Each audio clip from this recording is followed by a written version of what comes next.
Chapter 4 Naruto, Desert Flower. Sunagekyo no Sato. Next morning. Temari woke up to see the peacefully sleeping face of the whiskered blonde on her side cuddled up to her, and smiled as she buried her face in the crook of his neck, and he held her tightly closer to him, and she felt so safe in his arms. Kankuro was gone for a patrolling mission early this morning, and Gaara always left early so she could sleep in as she closed her eyes and snuggled into him. She was suddenly woken up by a knock to the door of the estate, as she growled, and got out of bed, and Naruto woke up rubbing his eyes and yawning. She got to the main door and opened it up in an annoyed manner, when she saw Lady Chio standing there. "Lady Chio, this is a surprise. Is there something wrong?" she asked politely, and Lady Chio smiled, waving her off. No, Temari Haim, I just wanted to meet this new Chunin that I heard about yesterday at the council. Naruto Uzumaki was his name if I remember right. She said, and Temari looked at her surprised. She had thought of many reasons for her visit, but this surely wasn't one on her list, she thought. "What do you want with Naruto, Lady Chio?" she asked politely, that held a cautious tone to it, and Lady Chio chuckled, slightly confusing her. "Can't we go in and talk about it? My old legs get tired very easily now, you know," she said playfully, while Temari blushed in embarrassment. "Of course, where are my manners? Please come in," she said politely, ushering her in, and picked up her headband from the drawer in the table at living room, and tied up her hair in a high ponytail as she offered Chio a seat, who sat there with a smile. "I'll go and get Naruto," she said, and Chio nodded and smiled, sitting there as she went upstairs to go get Naruto. She entered the room to see Naruto come out wiping his face with a towel, and smiled at her. "Who was it, Temari?" he asked softly, and she gave him a smile. "It's Lady Chio. She is one of the 2 honorable elders of the village, and is highly respected. She wants to meet you," she said, and Naruto tilted his head to the side in confusion. "Me, what for?" he asked in a confused voice, and she shrugged. "Lady Chio is a strange woman. She will only talk to you about what she wants. Let's go," she said, pulling her with him by the hand, and Naruto just followed her, and sat on the armchair to see a pretty old lady looking at him, surprised at first, and then with fondness, and he grew even more confused. I'm sorry, Lady Chio, but I don't really know you, so may I ask what you wish to see me for?" he asked, and she smiled at him, picking up a biscuit on the table as she spoke. "Straight to the point and not wasting any time, just like an Uzumaki," she said cryptically, and Naruto grew uncomfortable hearing this. Temari saw his uneasiness and herself grew confused by what she said. Naruto got up to leave the room and calm himself down. "I'll go make us some tea. I'll be right ba," he said, but was cut off as Chio spoke up, cutting him off. "I had my suspicions, but you really are his son, the same hair, the same eyes, and her face. Now I have cleared all my doubts," she said as Naruto stopped dead in his tracks, and Temari grew scared as she saw a dangerous glint in his eyes. "I don't understand what you mean," he said in an all too calm tone, but Temari sensed the low warning tone in it, and glanced at Chio, whose smile was getting wider by the minute. "Please, you know absolutely what I mean, Naruto-kun, don't play dumb with me," she said happily as Naruto calmed himself down, and went through hand seals, and put his palm on the ground as seals covered the room, and then disappeared. "Privacy seals, and of such high level with only hand seals, you are a true Uzumaki indeed," she said happily as Naruto turned his full gaze at her, and Temari grew uncomfortable at the situation that was unfolding. "Who told you?" he said in a tone that meant business, and Temari turned to Chio, who had her usual smile on her face, and motioned for Naruto to sit down, and he did so hesitantly beside Temari, who was looking at him with worried eyes. "Naruto, what's going on?" she asked in a soft and worried tone, and he sighed and sat down beside her, wrapping an arm around her shoulder, bringing her close as she leaned in and put her head on his shoulder, and he sighed, knowing he had to tell her now, though he wanted to wait a few days to tell her. "Is it right to tell her, Naruto-kun?" Chio asked, and Naruto glanced sharply at her, and she flinched back. "Do not wish to tell me who I could and could not trust?" It is my secret to tell, and I do not mean any disrespect, but it is my decision. He said calmly, and she nodded with a smile. Temari, she's talking about my parents. She knew them. He said, and she turned to him with curious eyes. You never told me about them after that night I asked about that letter. She said, and he nodded with a smile. But how does she know them, and who are they? She asked, and he turned a glance to the smiling Chio. That I wish to know as well. He said, and her smile dropped as she spoke up. I met them during the ending of the Third Great Shinobi War. They were great people, the only ones I respected from the Leaf after the events of the Second Great Shinobi War. Your mother was a great person, Naruto-kun, and a good friend of mine. She had the fiery red Uzumaki hair, and the temper to go with it that only your father could handle. Your father, though I didn't know him closely, was one of the most honorable people I met, and I respected him a lot.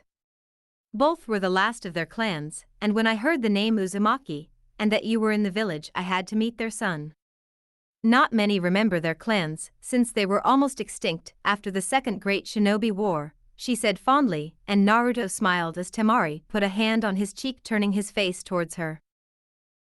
Naruto, who were they? She asked softly, and Naruto put a hand over hers and sighed.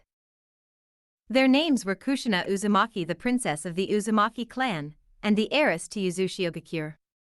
My father, he was. He choked a bit as she rubbed his cheek and looked at him warmly. Who was he, Naruto? She asked, and a tear dropped from his eye. Minato Namikaze. He whispered, and she thought for a bit. She had heard that name before, but where? Then realization came across her face and her eyes widened. The yellow flash, the Yondaime Hokage Minato Namikaze? She asked in disbelief, and he nodded. Then she said solemnly, and he nodded as tears streamed down his eyes, and she hugged him, bringing his to her chest. Oh, I'm so sorry, Naruto. She whispered, running her fingers through his hair as he sobbed in chest, and she put her chin on his head, cooing him. I'm sorry, Naruto-kun, I didn't want to bring back bad memories, I just came to see her son.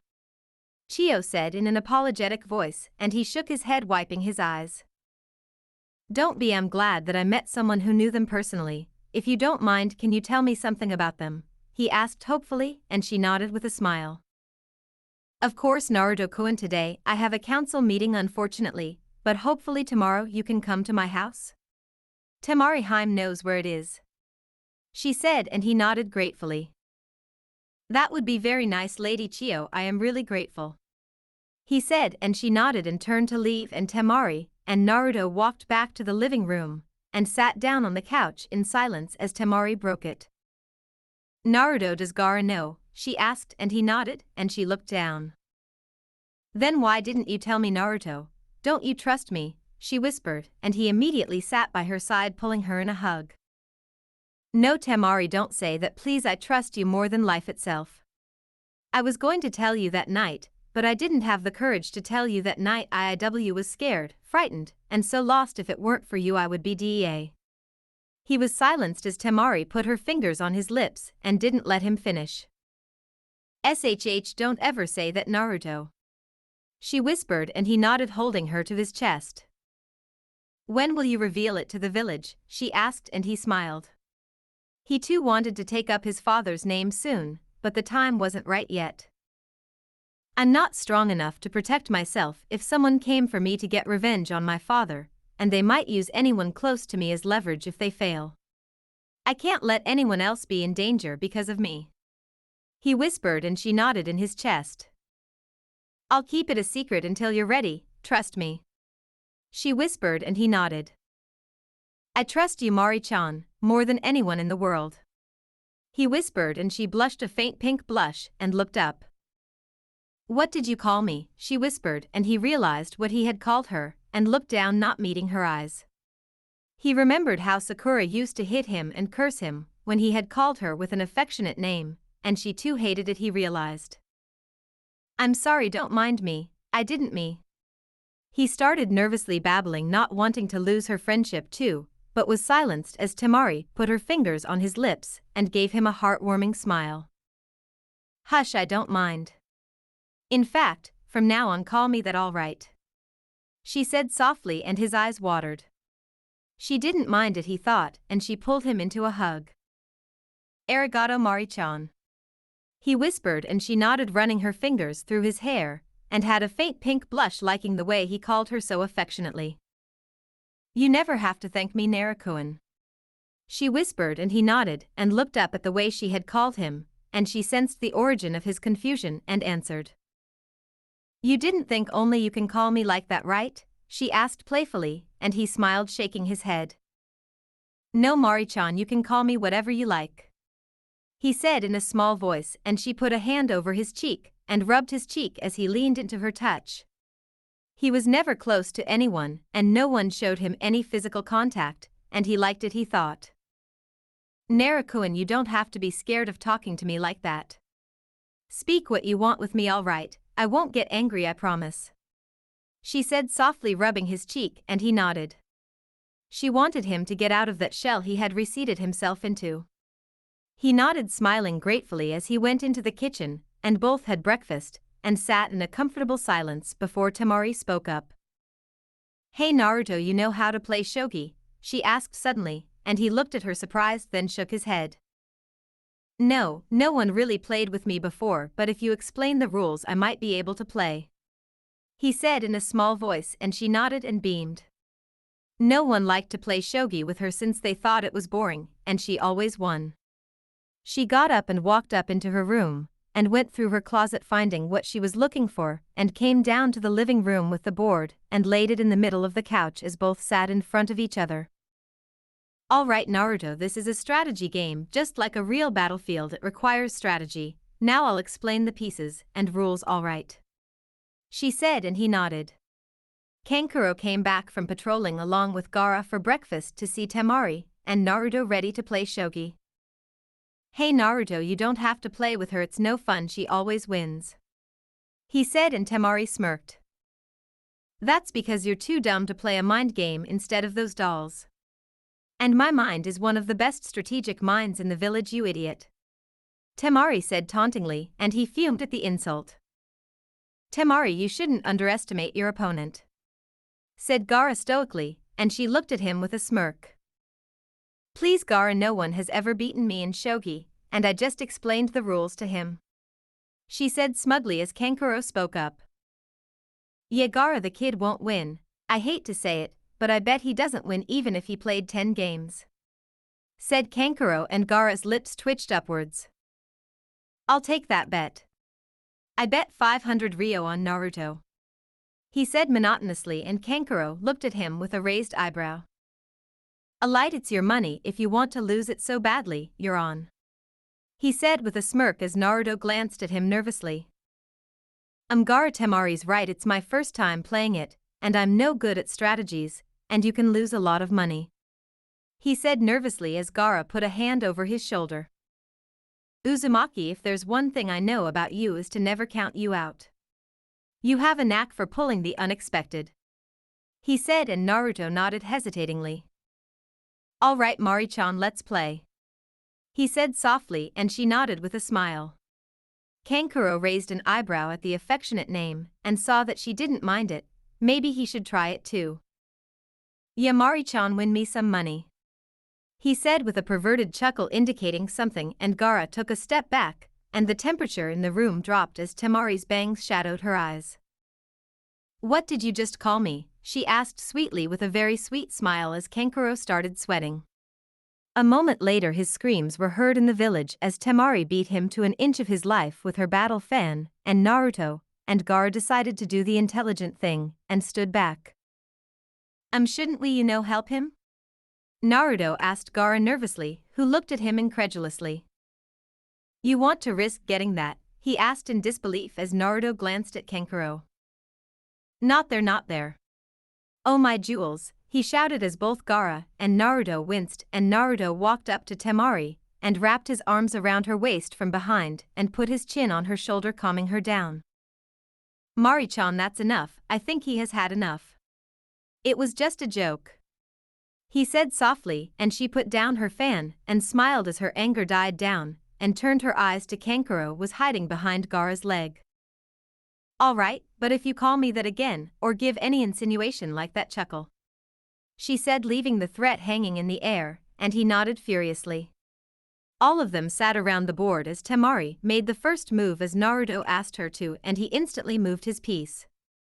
This went on like this for an hour, as she would think furiously for a few moments, and Naruto would instantly move his piece. Temari was getting frustrated as Naruto moved his next piece instantly and captured her king. That's check and mate Mari-chan, he said softly, and she gave out a frustrated cry and Kankuro's jaw dropped to the ground and Gaara smirked. Arg, how did you do that? You have no strategy, you move your pieces instantly without thinking the moves ahead, and this is your first time playing it. How did you do that?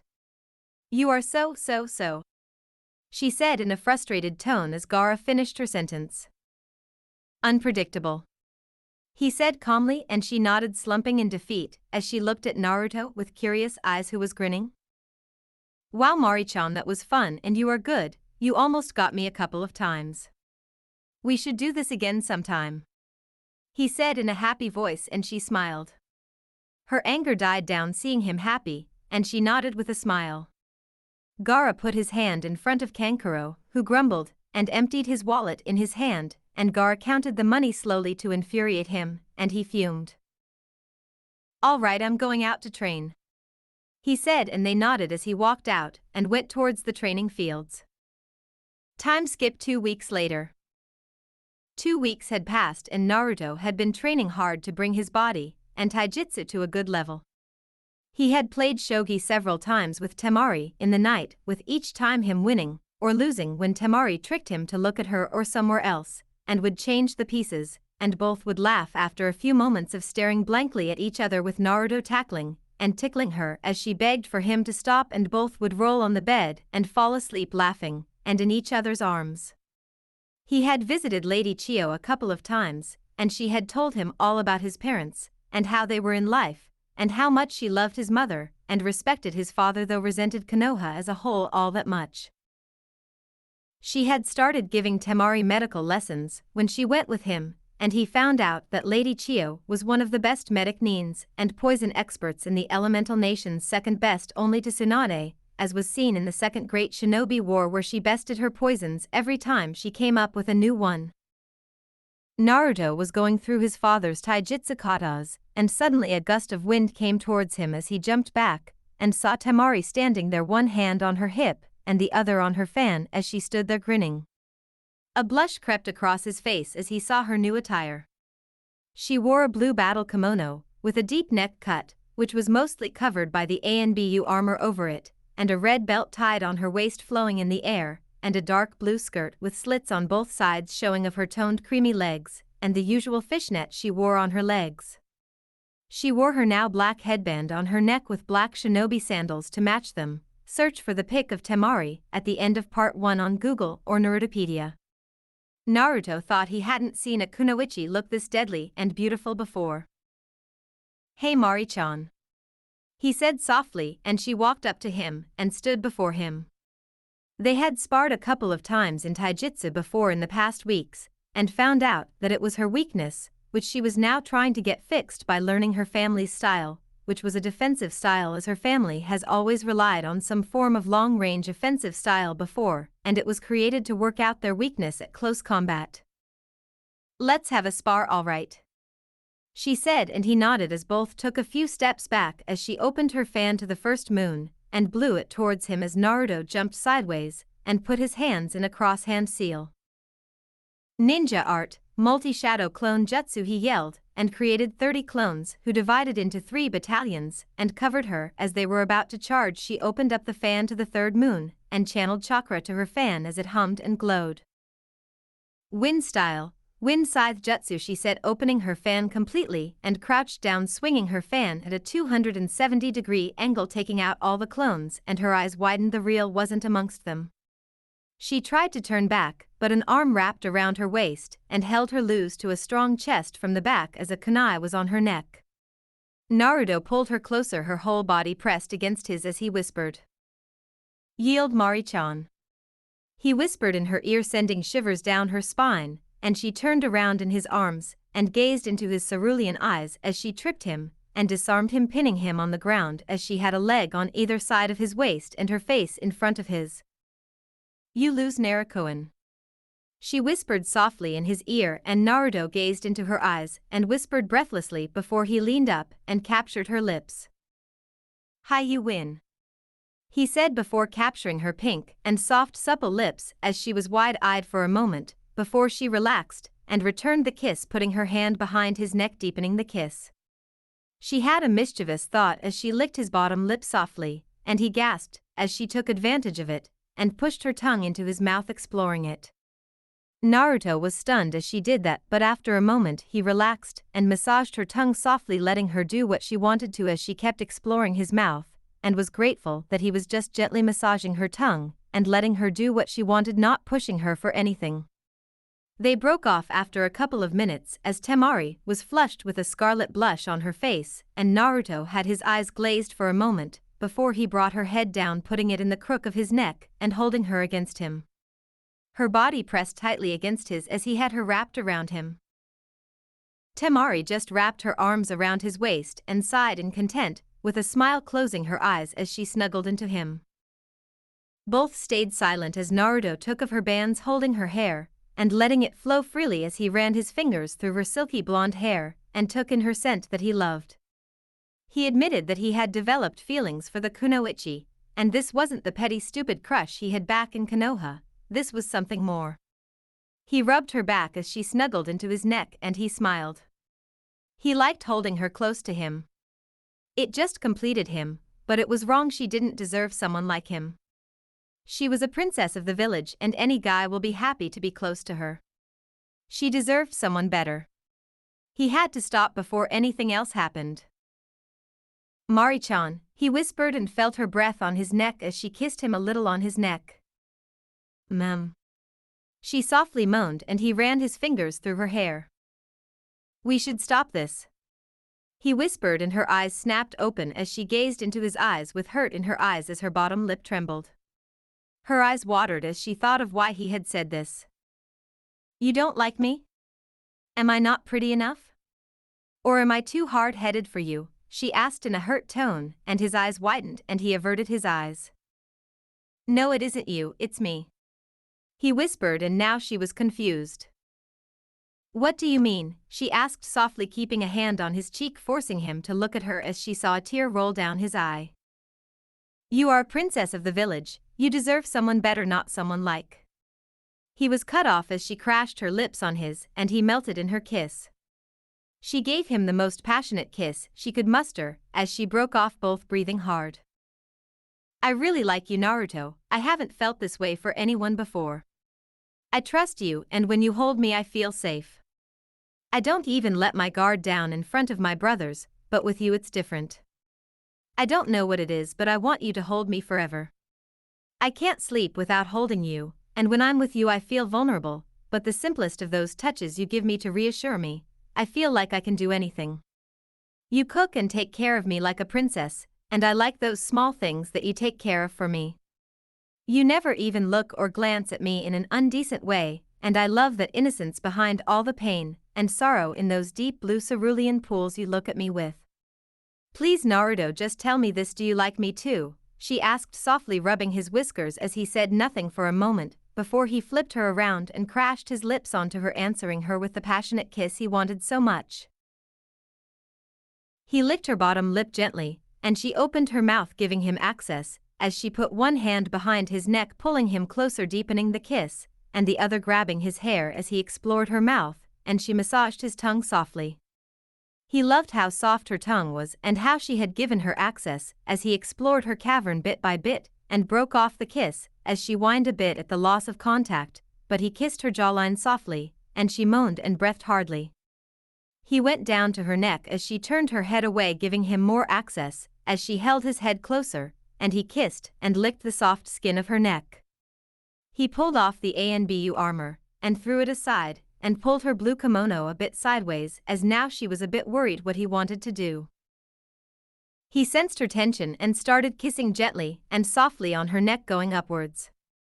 He kissed, nipped and licked her neck gently, working his way to her ear as he nibbled it softly, getting another soft moan from her lips. "Don't worry," he whispered softly in her ear, and just like that all her doubts vanished. "He won't do anything to harm her in any way," she thought as he kissed her lips softly and pulled away as she tried to deepen it. He kissed her jawline gently, moving down and kissed and licked her neck gently and softly, and she loved his gentle touches on her sensitive skin, and slowly he pulled the blue part of the kimono he went for earlier a bit sideways and got access to her collarbone as he put his lips down on the creamy and soft skin of her sweet spot as he licked and kissed it, and her breathing was now becoming so hard, her seek-up breasts heaving up and down heavily. She felt herself getting wet and her panties were feeling drenched as Naruto picked her thigh up, touching and softly rubbing the fishnet-less thigh softly and gently as he captured her lips, and this time both took out their tongues at the same time, battling for dominance as Naruto broke it off after a few moments and again gently put kisses on the other side of her neck as she turned her head the other way, giving him full access, and he pulled her kimono sideways and licked and kissed her collarbone gently and softly. She was breathing erratically now, and her moans and gasps becoming faster and louder as they filled the training field, and Naruto felt his hand on her inner thigh that he was massaging softly, feeling the soft and creamy skin of her inner thigh was now feeling drenched. She was so close to her orgasm, and Naruto gave her the final push as he bit down hard on her neck, giving her a hickey as the dam broke from the pleasure and pain as she came hard.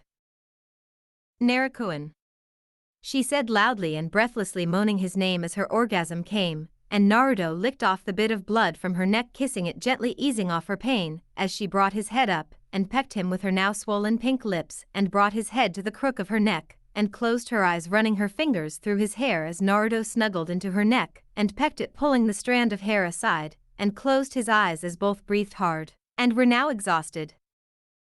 A moment later Temari started giggling like a schoolgirl, and Naruto glanced at her curiously, seeing the state she was in and her scarlet blush on her cheeks. He himself was having trouble fighting of the blush.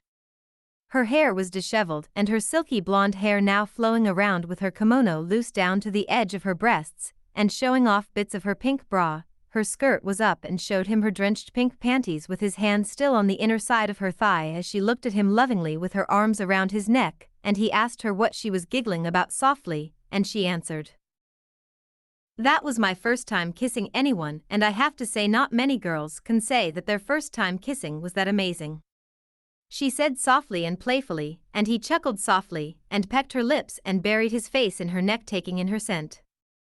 It was his first time kissing, actually being this close to a girl, and the spark that he felt was something out of this world as a question came out of his lips unconsciously.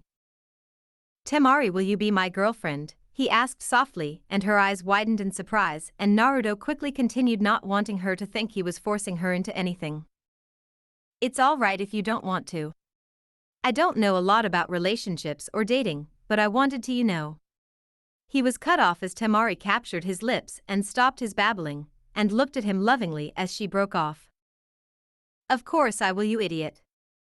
I don't care about the way others go about dating, but you're mine now, and I'm not letting you go," she said softly, and he pecked her lips gently as he looked at her with all the love he could muster. "And those soft pink lips now belong to me, and I'm not letting you go," he said softly, and she smiled as she held his face to her neck, and both fell asleep from the soft breeze of the few trees in the training field, and the shade of the tree they were under gave them a lot of comfort. Naruto woke up a couple of hours later to see himself wrapped in Temari's arms, who was sleeping soundly, and saw that it was nearly sunset as he kissed her neck gently, getting a soft moan from the sleeping girl, and pecked her lips as she opened her eyes and smiled at him, wrapping her arms around his neck and gazing into his eyes lovingly. "Hey handsome," she said softly, and he smiled.